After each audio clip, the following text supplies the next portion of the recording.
Hello, critics, non-critics, and friends. Welcome to the Film Optix podcast, where we take a glance into blockbusters, indie films, and everything in between. I'm your host, Christian, and as always, I'm joined by my partner in film, Devin, and today we're here to present our spoiler-free review of FX's latest show, Shogun.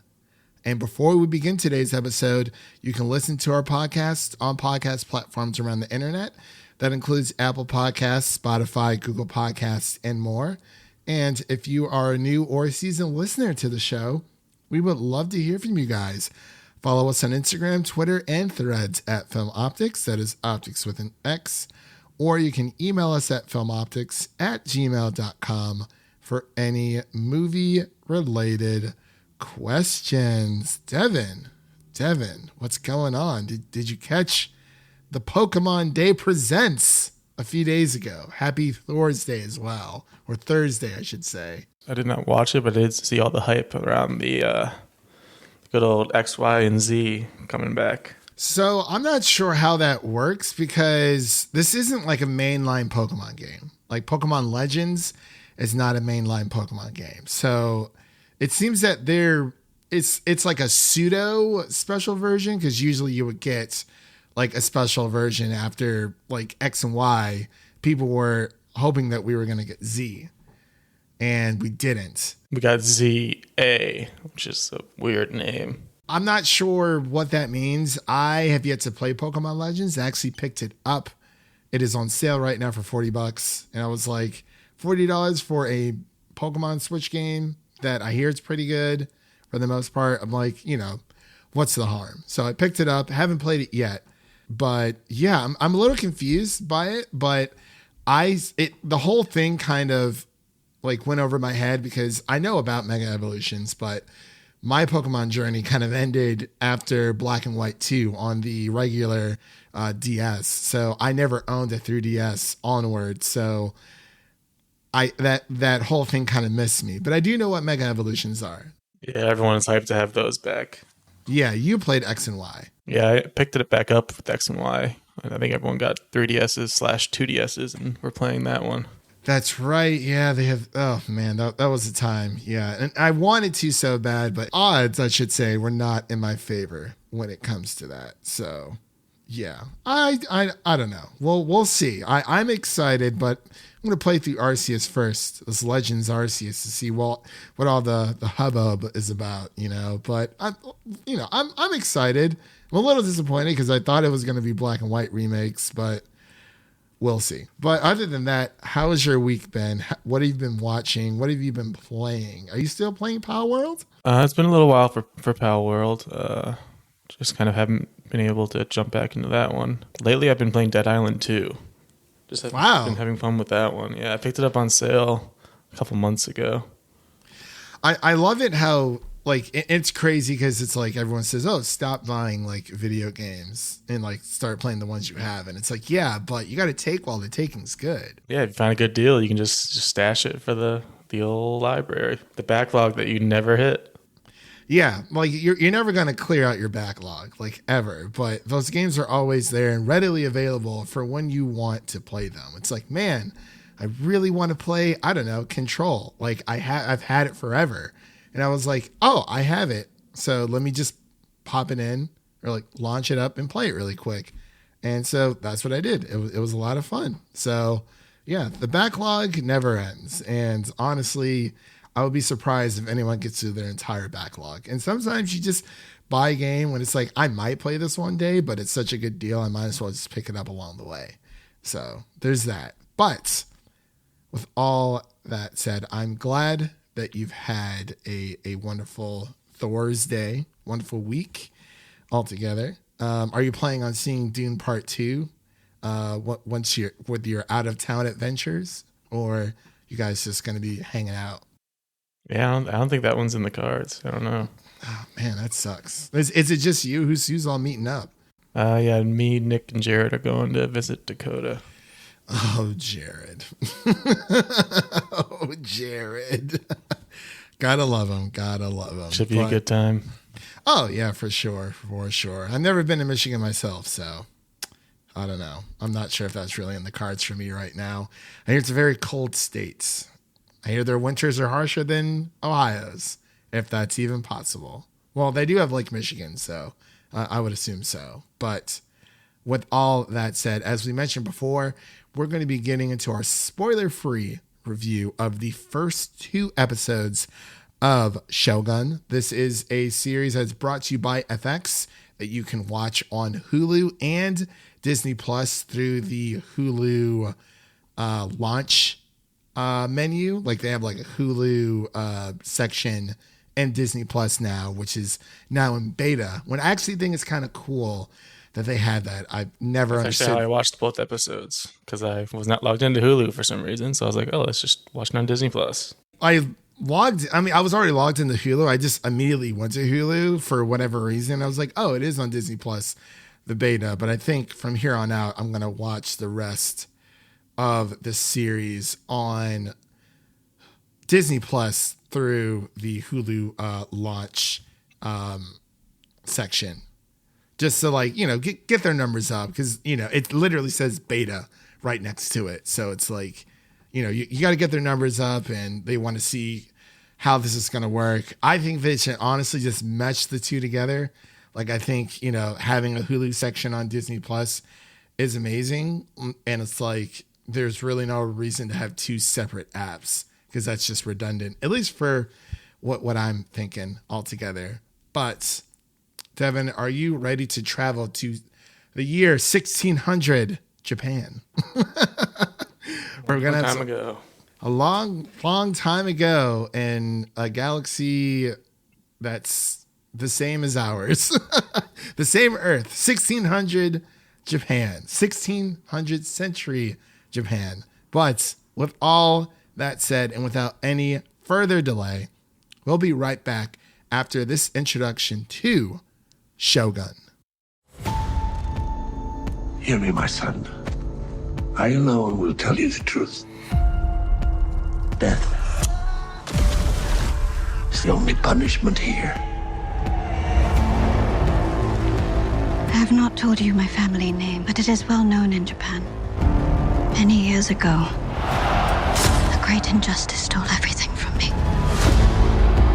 I have learned one truth, that enemies are everywhere and friends nowhere. To show your true heart is to risk your life. Because death can come for us at any moment.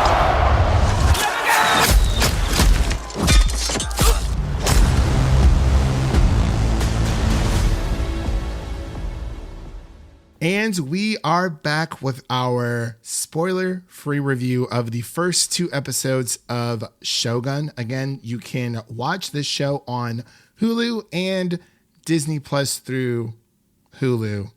I'll just say you can watch it on Hulu and Disney Plus. It makes it a little bit easier for people to understand because then you get into the technical jargon and people, people get lost along the way. But the story is as follows. For those who are not familiar with Shogun, it is a brand new show that is based off of a novel, apparently, according to the opening credits of the 2nd episode. But the synopsis is as follows. When a mysterious European ship is found marooned in a nearby fishing village, Lord Yoshii Toranaga discovers secrets that could help tip the scales of power and devastate his enemies. And this series is a limited series or a mini series, however you want to frame it. I think it says limited series in some areas and mini series in others. I'm not sure what the difference is. Do you know? Or are they just interchangeable when it comes to the phrasing? It's a good question. I wonder if one of them can have multiple seasons and one is just one season. So apparently a mini series or a mini dash series is a television show or series that tells a story in a predetermined limited number of episodes. Mini series can be also referred to as a television film. A limited series is a more recent U.S. term, which is sometimes used interchangeably. So it looks like they're basically the same. I think it's just depending on what is what, but yeah. Yeah, it basically sounds like they are the same. But the stars of this show include Anna Sawai, Cosmo Jarvis. That's an interesting name. And Hiroyuki Sanada. God, I got that right on the first try. Look at me go. This is amazing. I absolutely love it. But this is a brand new show that has been on Devin and I's radar for a bit. If you listen to our most anticipated series of 2024 episode, this show was actually both of on our lists. And I was like, you know what? Let's cover at least the first 2 episodes, see how we're feeling, to see if we want to cover the rest of the series. Since this is a mini series / limited series, you know, it's kind of like a one and done, which is nice. It's not going to get multiple seasons, and sometimes you just want to be engulfed in a singular story that you know that has a beginning, middle, and end. And I like that thus far.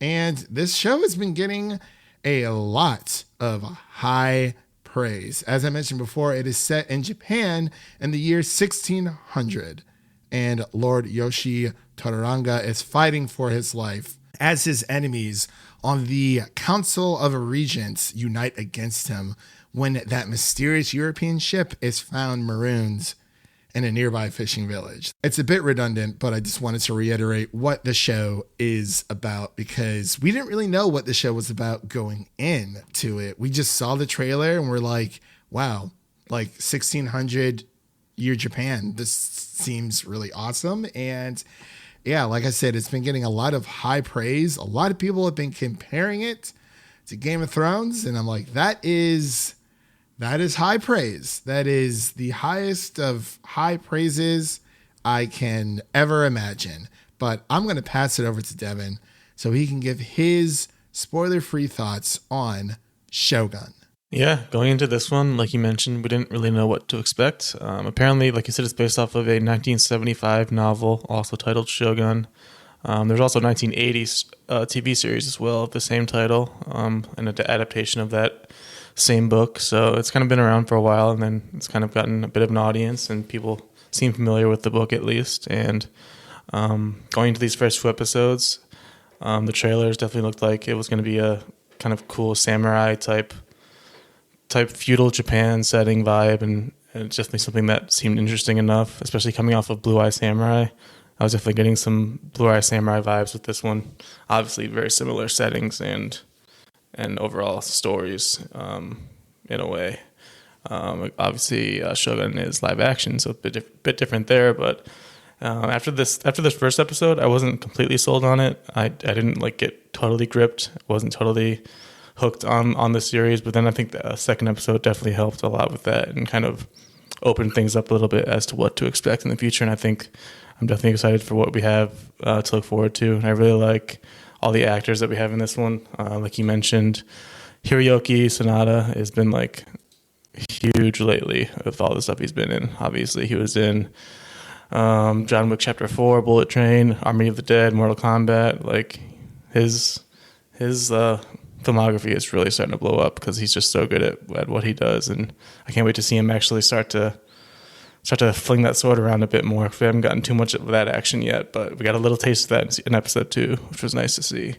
And then having recently watched Monarch, the Godzilla series, seeing Anna Sawai in that one, and it's welcome to see her back as well, because she's definitely a standout from that series, and she seems like she's starting to pick up some steam as well. Cosmo Jarvis, can't believe that's the name. Of course, he's just basic John Blackthorne in the show. So I was gonna say really quick, he reminds me of Tom Hardy. Yeah, I was actually gonna say the same thing. He's kind of like unbathed Tom Hardy, I guess. But yeah, we're gonna definitely start to see all the seeds being planted in a House of the Dragon / Game of Thrones type of way, where there's a lot of political intrigue and there's a lot of different sides to everything and different families and houses, you can say. So I can definitely understand where the comparison is coming from. it is cool to see the setup that we have so far, where Toranaga is kind of on the way out from his possible throne, you can say, and he's kind of trying to fight to claim the Shogun title, and he's got all these different people coming at him from different angles, trying to stop him and or grab the throne themselves, and then we get the wild card thrown in there with John Blackthorne and his knowledge opening up everything to the people that are currently in Japan and don't know what's happening with the rest of the world. So it's definitely cool to see that. Yeah, and I could not agree more. When it comes to the Game of Thrones aspect, like I literally saw someone said, they're like, oh, the best television show since Game of Thrones. And I mean, we're only 2 episodes in, but I am seeing the similarities when it comes to the political chess pieces that are being put into play and the brutality of feudal Japan altogether. So the similarities are there for sure. And it's like, it just grips me, but I do agree the first episode is a bit of a slow burn. Like, it's good. And I think the first episode of a show like this is supposed to, wrap you in with like the world building and whatnot. And really quick before I give the rest of my thoughts, the vocabulary for a lot of these different warriors in Japan. So Shogun, pronounced Shogun, is like a supreme military commander, and they're like the equivalent to like a duke in medieval Europe. So they're a ruler of feudal Japan. And for those who don't know what samurai is, that's like a warrior class equivalent to a knight in medieval Europe, bound to a code of conduct and a sworn duty.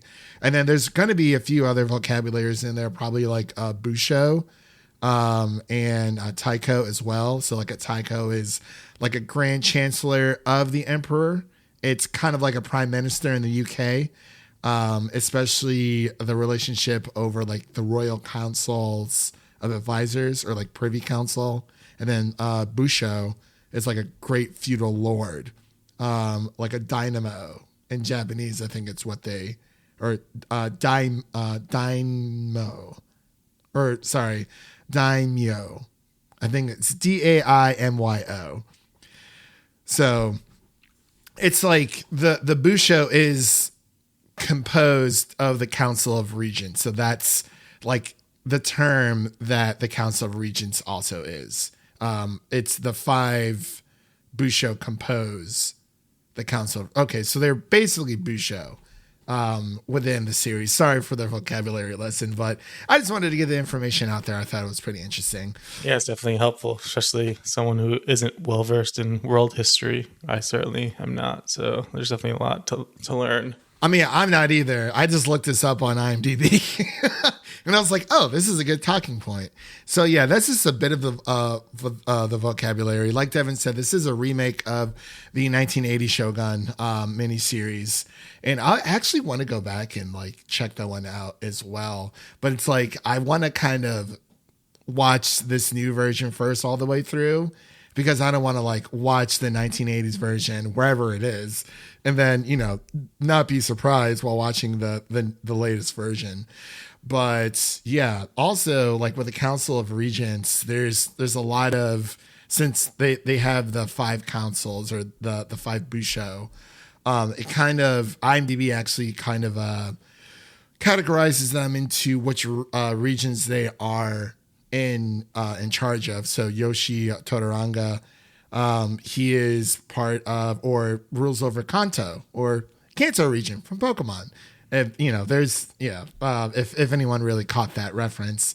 But I agree, Devin, episode 1 is a bit of a slow burn, but it's good. And I just want to preface this by saying most of the show, I would say a good 80% of it is with subtitles, because they really are trying to, at least from what I've understood, they're trying to capture the realism of the show. They want it to be as historically accurate as possible. And Leo over at Geekly Goods, he actually tweeted this saying, "Holy smokes, I caught the first few episodes of Shogun and I'm so into it so far. A slow burn, intrigue building political warfare that reels you in to the world of feudal Japan. And so far it is dialogue driven, which is very true. It is very dialogue driven. It's not a show you can just like turn on in the background and kind of like follow along. Like you have to be sitting down. You gotta be focused. Yeah, you really have to be focused. Sorry, Denis. I don't know if you like this one. Wow. Anyway, might just sit this one out, buddy. Hey, don't be taking shots at the man who made one of the best movies of 2024. When you make a dumb quote like that, sometimes you gotta take some shots. Yeah, that's true. Leo further says, with incredible dialogue and gorgeous sets, he said it's great so far. Hashtag Shogun FX. And everyone that I've talked to has been catching this, and it looks great. And it is a great show. Some critics on Rotten Tomatoes are saying it's a genuine masterpiece. Again, I feel like we need to wait until the series is over, because not saying that this show doesn't seem promising, but we've also had other shows where like the first 2 episodes were like really, really good. And we were talking, and I'm going to use Secret Invasion as an example here, because I remember when we covered the first 2 episodes of Secret Invasion, and we loved it. We absolutely loved it. Like we were all in on Secret Invasion, and we're like, yeah, if they keep this up, then it's going to be like one of the best Marvel series out there. Unfortunately, that did not happen. And I want to be excited for the show. I just don't want to overhype the show, if that makes any sense, because I think it is really good. The first episode is around an hour and 11 minutes, so it's a lengthy series premiere. And then the second episode is around 55-ish minutes. But episode 2, if you can get to episode 2, I think you'll be hooked.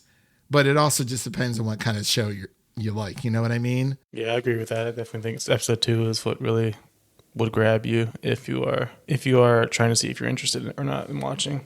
It's a kind of show where, number one, you had to be into period pieces in order to enjoy this type of series, which I am. I don't really know if Devin, I don't know if you are or not, to be completely honest. Yeah, usually not. Yeah, I was going to say I wasn't entirely sure, because I mean, Devin knows, Game of Thrones, all that stuff. Like I'm all for it. I mean, I love Downton Abbey, for God's sakes. Like that is a phenomenal show.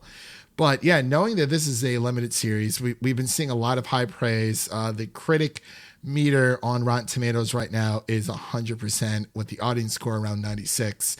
And I would say I would agree with like the 96% so far, because these characters that are here, it is this, you can feel the tension rising in the series so far. Again, we're only 2 episodes in, but we've been introduced to a lot of characters. And like we said before, it is that type of show where you have to pay attention, because 80% of the dialogue is spoken in Japanese and there's subtitles. And there's a lot of little subtle hints dropped here and there about what's going on in the story and these characters. Yeah. And I was going to ask, how do you feel about the show? The show's dialogue mainly being with Japanese, spoken in Japanese with English subtitles. Because I know some people, it turns them off a bit. Like, obviously, we've watched Godzilla -1, but that's like a 2-hour movie versus a series that's a bit longer. But I just wanted to pick your brain on it. Well, how do you feel about the direction that they chose? Yeah, I just think ever since Parasite, we just need to, as a society, just grow up and learn how to enjoy subtitles. It's really not that difficult, like Bong Joon himself, like Bong Ho said himself. Yeah, I think he said it was something about if you can get over those 2 inches of subtitles, you'll be opened up to like an entirely like new world of of possibilities and like new films, which I think is very true. And I definitely agree. I mean, as a person who's been watching, anime for like most of his life, there are some shows where it's like you just get into it and it's like, you know what, like, yeah, it's easier to do like English dub. Like obviously when it comes to cartoons, it's a little bit different, but I mean, heck man, once you get into a show, it's like, it doesn't even matter. And sometimes the original dialogue is better than like the English dub. And I'm glad that they didn't dub this for the Japanese voice, for the Japanese actors, because when we covered Squid Game, I think you had watched it. Did you watch it in the original Korean, or did you watch it? No, I watched it dubbed, and it was very silly. Yeah, I also because you watched it before me, and we had decided to cover it, so I had to play catch up. So I did watch it dubbed for that because it was just I just needed to blow through it as quickly as I could and just get the gist of the story. But I would definitely want to go back and rewatch it in Korean with subtitles, because I saw a few clips online. I was like, yeah, it definitely sounds better in the original language. But yeah, I definitely agree, because I didn't know that this show was like 80% of the dialogue is Japanese, but you do have English speaking actors as well, obviously John Blackthorne, but you also have a few on the Japanese side as well, a few translators, which it makes the world feel that more real. And I was wondering if they were going to do that or not, but obviously at first I'm like, oh, it may just be like the first like few minutes and they might switch over. But I was like, well, actually I don't know, because I was thinking in my head before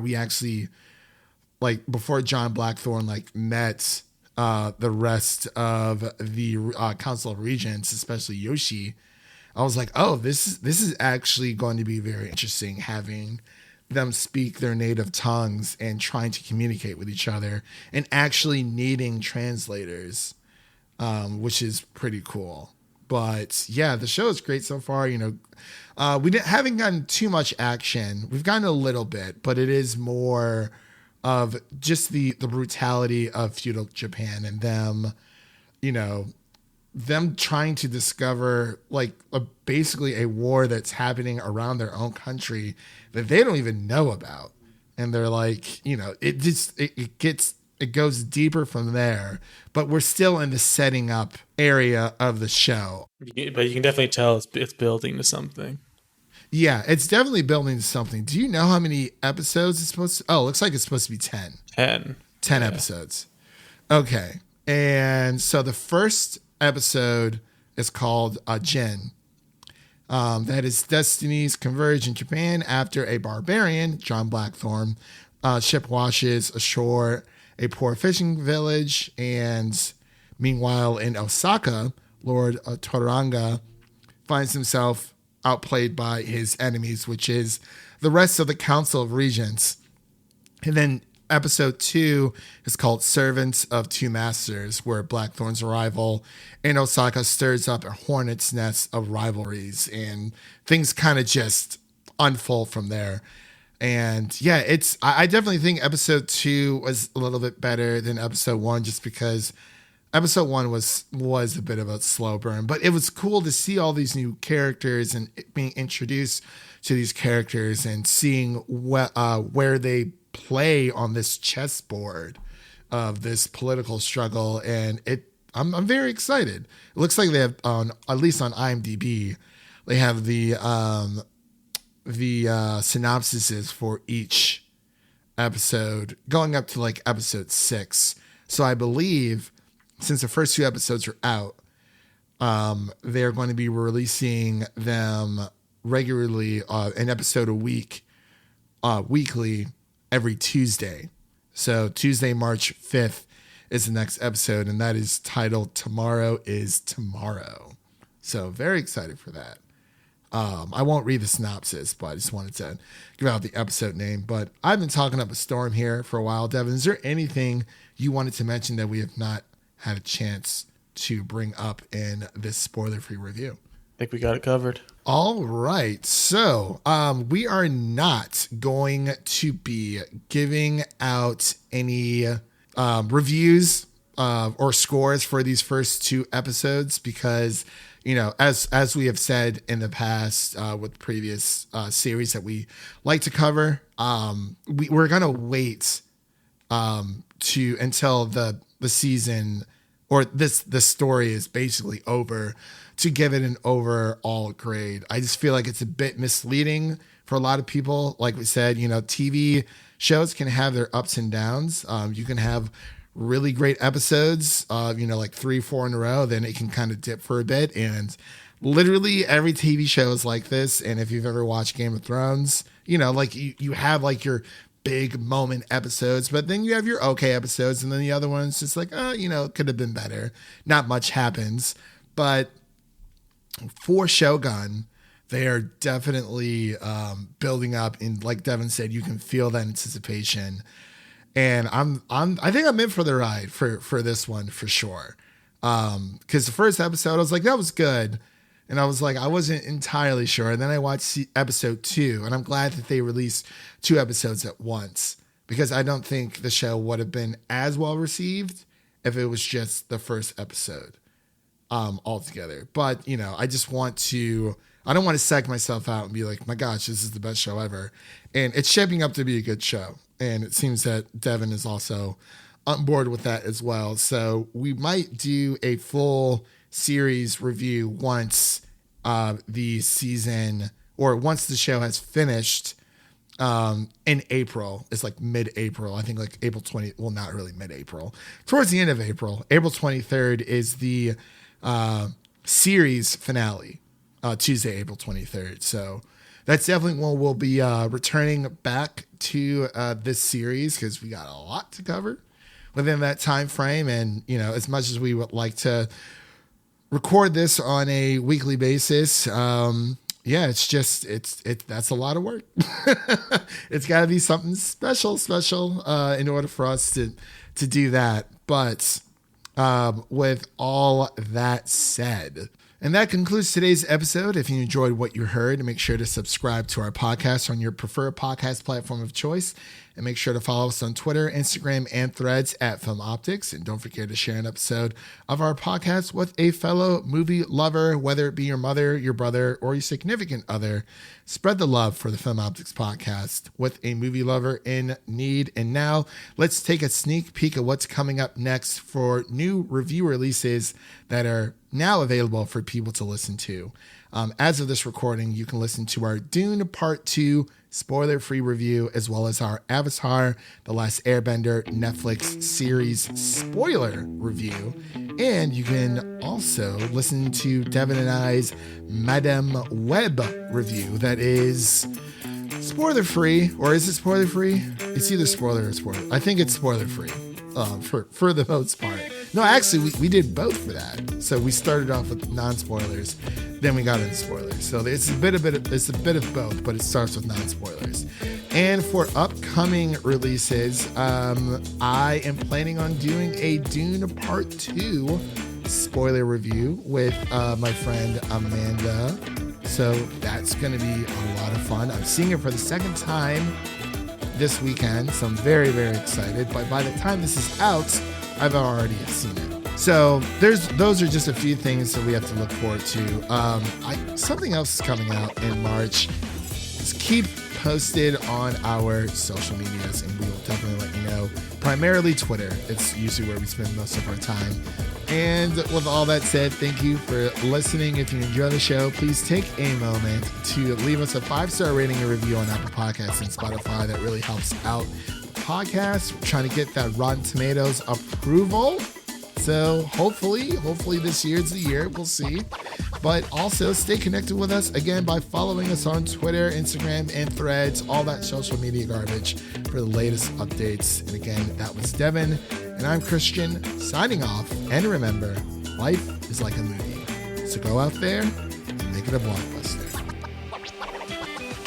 Peace.